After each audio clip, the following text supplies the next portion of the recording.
I believe this belongs to you, Lord Alistair. It seems your secret is finally out. They said the Duke of Rochester never begged. Not for mercy, not for forgiveness, not for anything. And yet, on a cold Tuesday morning in March of 1814, he stood outside the door of the woman he had spent 2 years treating as little more than a transaction, and knocked.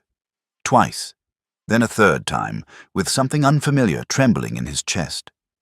Something that felt disturbingly like desperation. But we are getting ahead of ourselves. Because before we speak of a duke brought to his knees, we must first speak of the woman who put him there. Miss Cecily Madison arrived at Lady Marriott's autumn ball with exactly 2 things to her name: a composure so absolute it looked like armor, and a secret so devastating that the right person discovering it would unravel everything. She wore pale gold silk, simply cut, and with no jewels at her throat. A deliberate choice, those who knew her circumstances whispered, since there were none left to wear. The Madison fortune had been quietly, methodically destroyed, though precisely how and by whom was a question that died on lips the moment it was formed. Some things in Regency London were understood without being spoken. She moved through the candle-lit ballroom with the practiced grace of a woman who had learned early that to appear unbothered was the greatest weapon available to her sex. Heads turned. They always did. Not merely because Cecily Madison was beautiful, though she was, dark-haired and grey-eyed, with a kind of stillness that made a room lean toward her, but because everyone in that glittering, perfumed hall knew she had received a proposal from the Duke of Rochester that morning, and everyone, to varying degrees of malice and pity, was waiting to watch what happened next. Edmund Harcourt, the 5th Duke of Rochester, stood near the far window with the ease of a man entirely accustomed to being the most powerful person in any given room. He was not unhandsome. He was, in fact, precisely the sort of man whose portrait painters earned their finest commissions. Sharp-jawed, broad-shouldered, impeccably dressed, and utterly cold in the way that very beautiful, very powerful people sometimes permitted themselves to be. He watched Cecily cross the room without approaching her, without smiling, as though she were an acquisition already catalogued and filed. He did not yet know what she was carrying.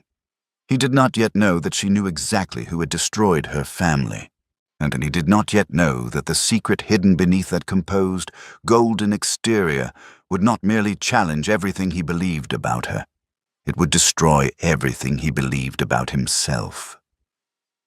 She accepted him on a Wednesday, not because she wanted to, not because the sight of him made her heart quicken with anything resembling hope. She accepted him because the alternative was a boarding house in Cheapside and a life of quiet erasure, and Cecily Madison had not survived the systematic destruction of everything she loved, simply to disappear without a fight. The engagement lasted 3 weeks. 3 weeks during which the Duke of Rochester escorted her to exactly 2 social functions, addressed her with the clipped efficiency of a man reviewing his ledgers, and had made it abundantly clear to anyone paying attention that this marriage was, in his estimation, a practical arrangement. He required an heir. She required rescue from ruin. London society nodded its collective head and called it sensible. Sensible. As though sensible were a thing a woman of 25 ought to aspire to, when what she had once aspired to was entirely, heartbreakingly different. What London society did not know, what no one knew, save Cecily herself and one other person she had not yet decided how to use, was that the Madison fortune had not simply collapsed. It had been taken, methodically, deliberately, by a man whose name appeared in the Duke of Rochester's personal correspondence no fewer than 17 times in the 12 months preceding her father's death.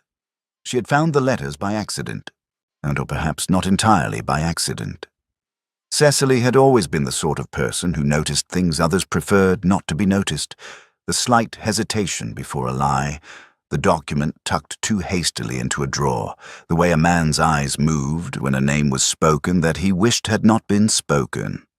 She had been cataloguing the Duke's library 3 days after their engagement, fulfilling a duty his housekeeper had apologetically requested given the previous Duchess's long-standing project of organization when she had found them tucked inside a first edition of Blackstone's Commentaries. 14 letters from a man named Carver, a solicitor, and the letters described, in the dry transactional language of men who considered themselves above moral consequence, the precise mechanism by which the Madison estate had been bled to nothing. She had replaced them exactly as she found them, her hands perfectly steady, her face betraying nothing. And she had thought about it for 6 days before concluding the most dangerous possible thing, that she would marry the Duke of Rochester, take up residence under his roof, learn everything there was to learn about what he knew and when he had known it, and only then decide whether Edmund Harcourt was a villain or a fool. Because there was, she had realized, with the cold clarity of someone who has already lost everything, an enormous difference between the two. Their wedding took place on a grey November morning at St. George's, Hanover Square. He said his vows looking somewhere above her head, as though the stained glass were more deserving of his attention. She said hers looking directly at him, grey eyes steady, memorizing the precise quality of his indifference so that she might never mistake it for something else. The wedding breakfast was attended by 40 guests, none of whom were friends of hers, since friendship is a luxury that tends to evaporate alongside a family's fortune. She smiled until her face ached and received congratulations with gracious warmth, and not a single person in that room suspected that the new Duchess of Rochester was calculating distances.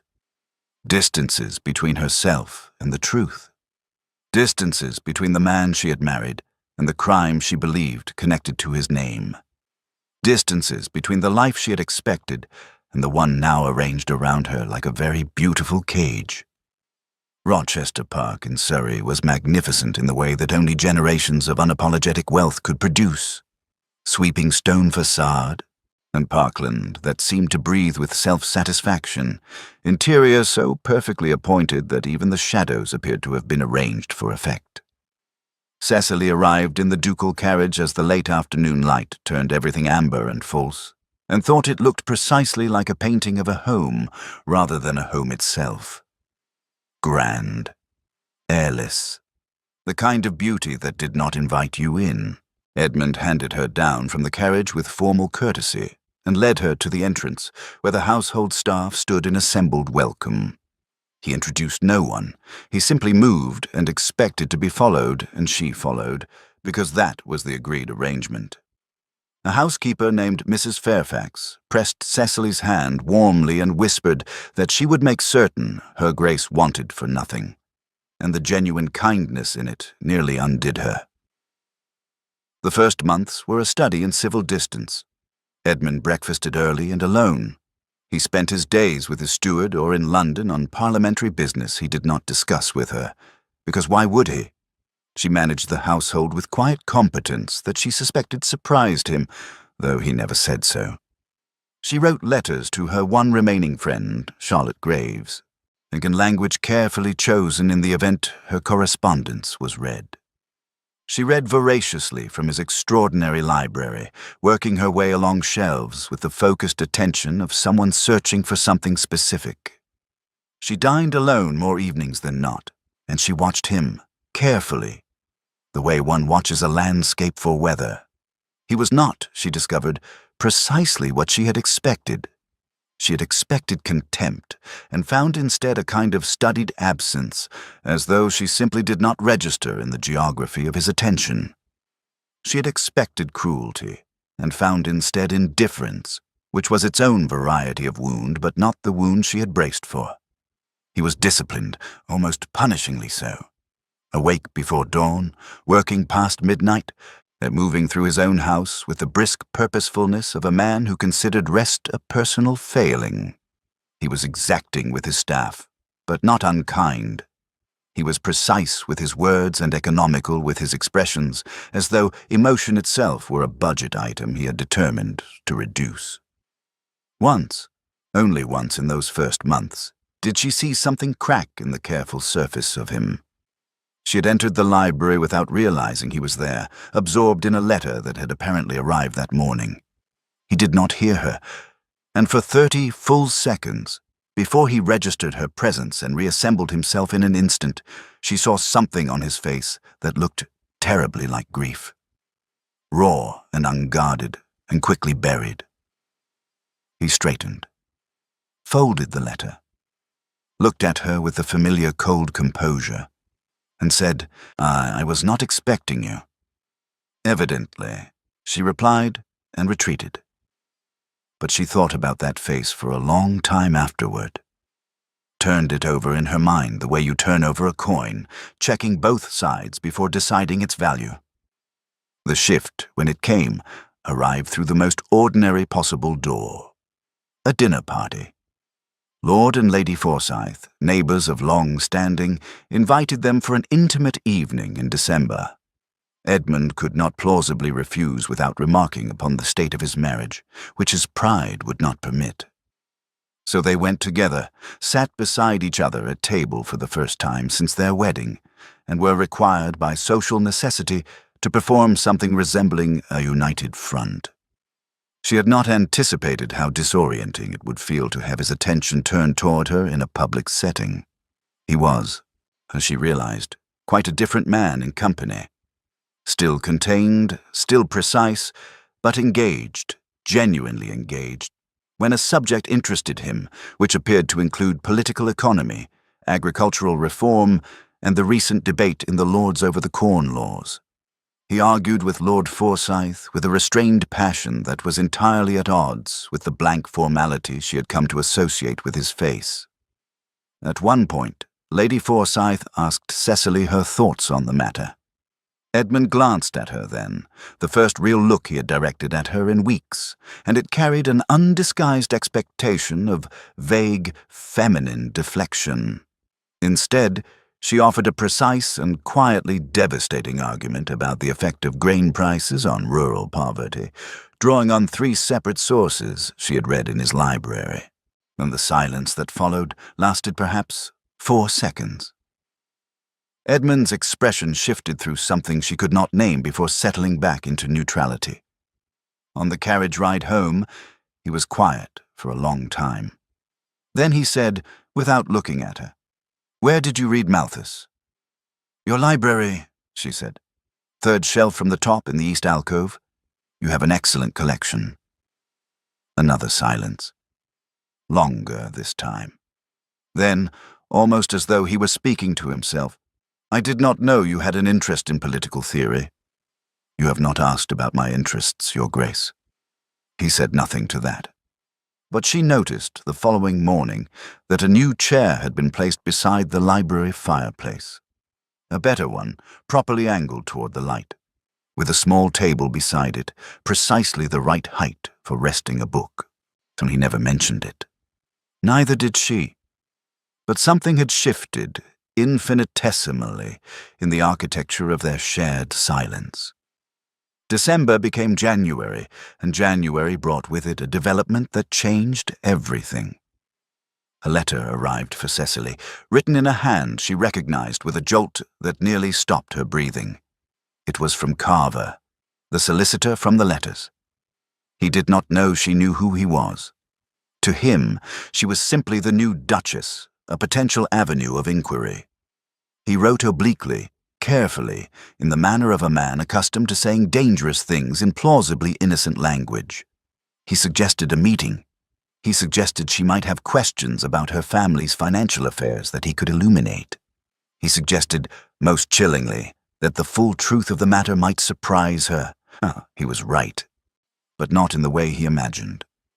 Because Cecily had, by January, read every letter in that first edition of Blackstone a second time, had cross-referenced names and dates against the estate records she had quietly requested from Mrs. Fairfax under the guise of household management, had traced the movement of money across accounts with the methodical patience of someone who had nothing but time and a very good memory.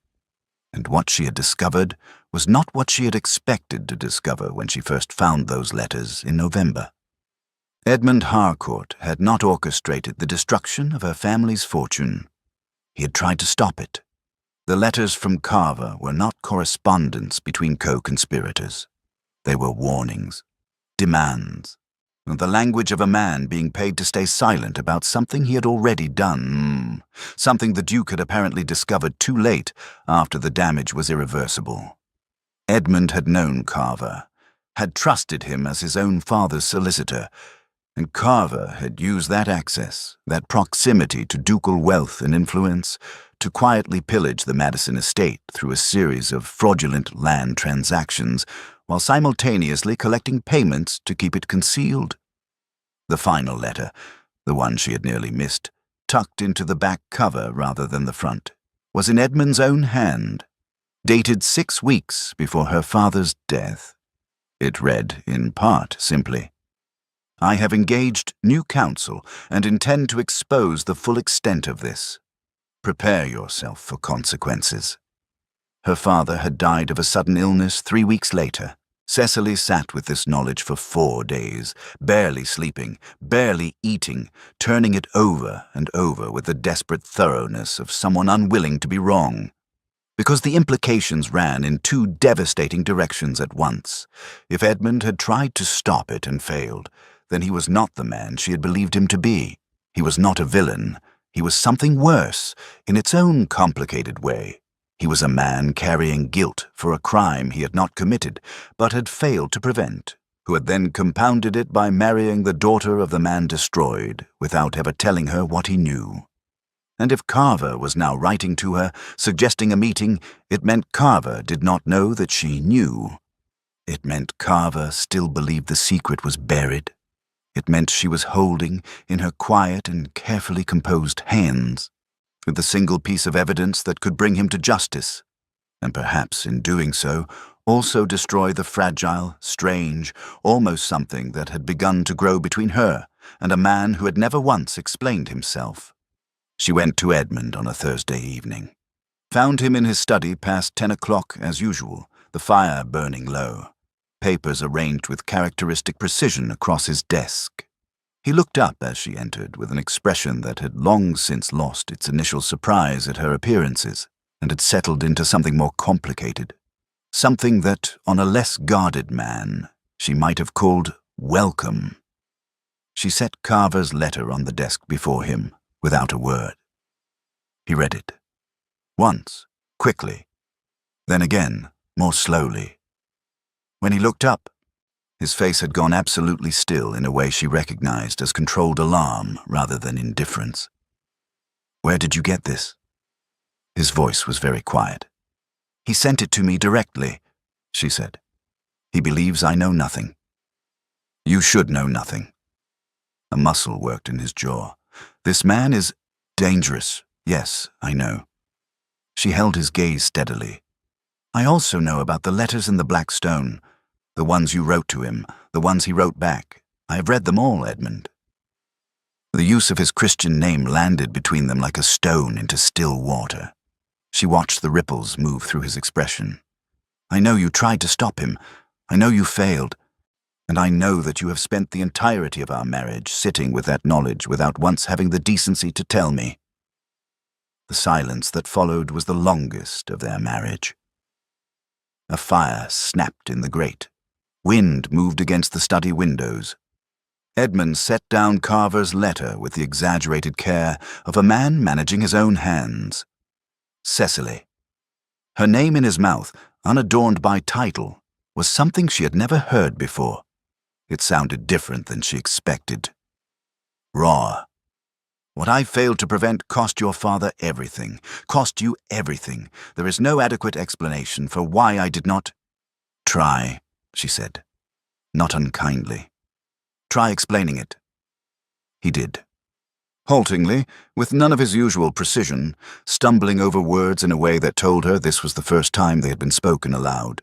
And he told her about discovering the fraud 18 months before their marriage, about the investigation he had quietly commissioned, about the terrible weeks during which the legal mechanisms moved too slowly and the damage outpaced them. He told her about her father's death and the guilt that had settled into him like a stone sinking in cold water. He told her that when the marriage contract had presented itself, an old arrangement between their families, written before any of this. He had honored it not as charity, as London assumed, but as inadequate, insufficient penance. As the only thing, he said, voice gone rough and strange, the only thing he could think to offer that might begin to constitute repair. "You should have told me," she said. "I know. On the day we married. Before. Yes, you should have told me what you knew." "I know." He met her eyes then, and what was in his face was not the cold self-possession she had catalogued across months of careful observation. It was something undefended and ashamed and painfully, recognizably human. "I was a coward. I could not find language for it that did not render me contemptible, and I was afraid." He stopped. Afraid of what? That you would leave. The admission seemed to cost him something irreplaceable. That you would take the knowledge and the truth and whatever slim regard you had for me and walk out the door, and I would have no ground on which to ask you to stay. She looked at him for a very long time.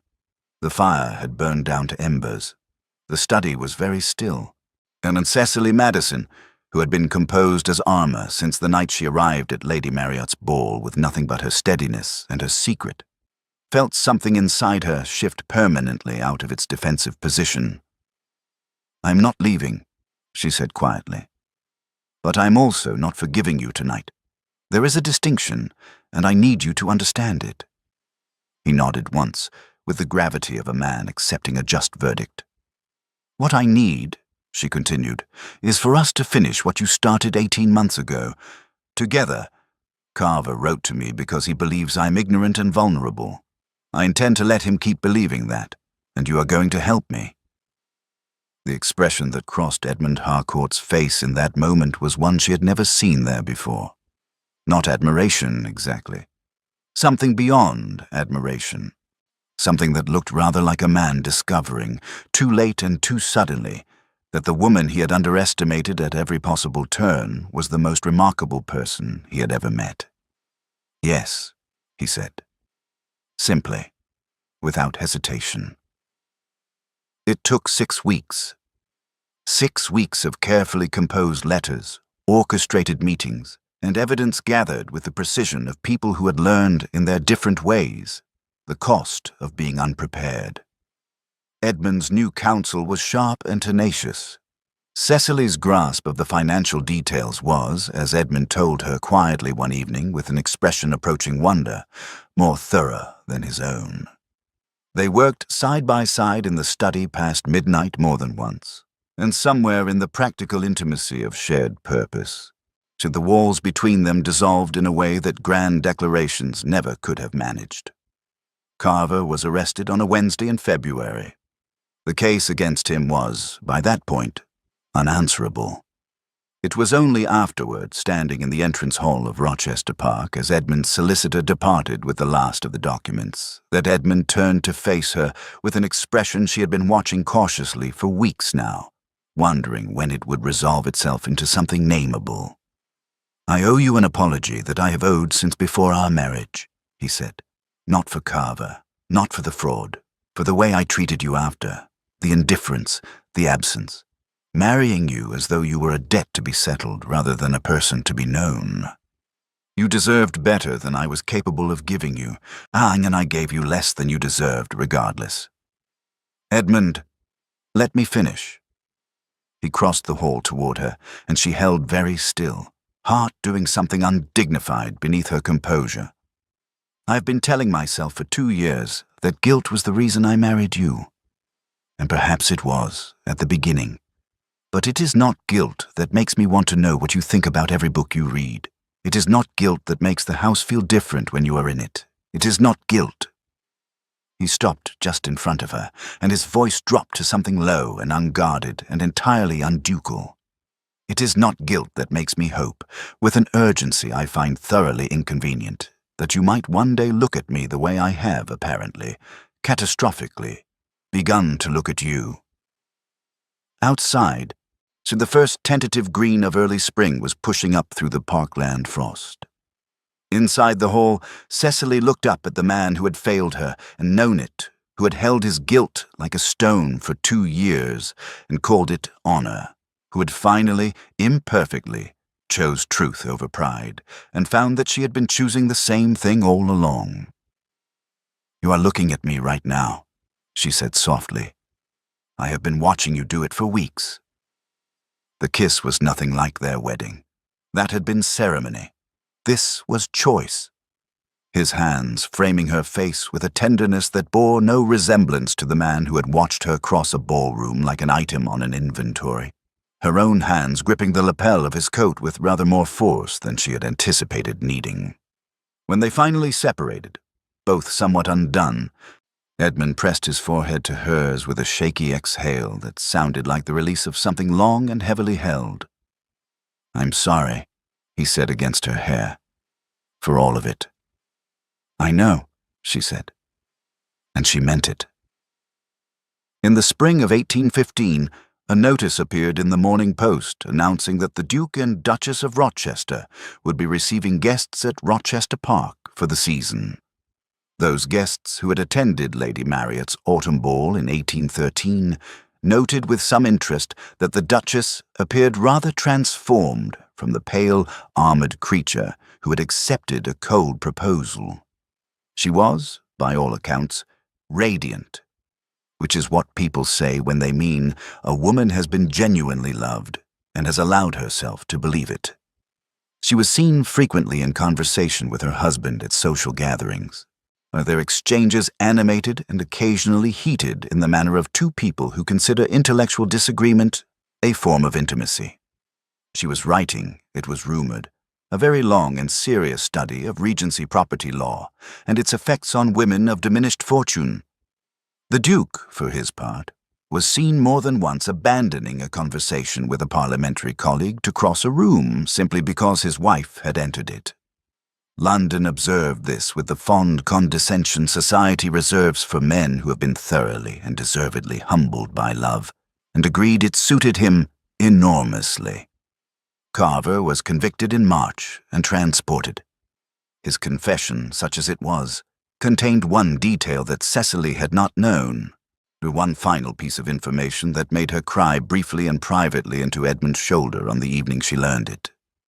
Her father, in his last weeks, had known someone was trying to help him, had written in his journal, in the cramped and tired hand of a man running out of time, that he believed the Duke of Rochester to be a man of integrity, whatever the outcome. He had not been wrong. He had simply been too early. Edmund read that journal entry standing in the library beside his father's portrait, and Cecily watched him quietly from the doorway, giving him the space a man needs to grieve things that have waited too long for resolution. After a while, he reached out and took her hand without looking at her, and she wove her fingers through his, and they stood there together in the fading afternoon light. The two people who had found each other through loss and silence and the slow, stubborn work of choosing honesty over pride. It was not a perfect love story. It was better than that. It was a true one. And if you found yourself gripped by Cecily's courage or undone by Edmund's long overdue moment of reckoning, then you are exactly the kind of person this channel was made for. We tell stories here about love that costs something, about women who survive with their dignity intact, and men who earn redemption rather than simply receiving it. If that sounds like your kind of evening, subscribe. Because the next story is already waiting for you, and it begins with a letter that was never meant to be found.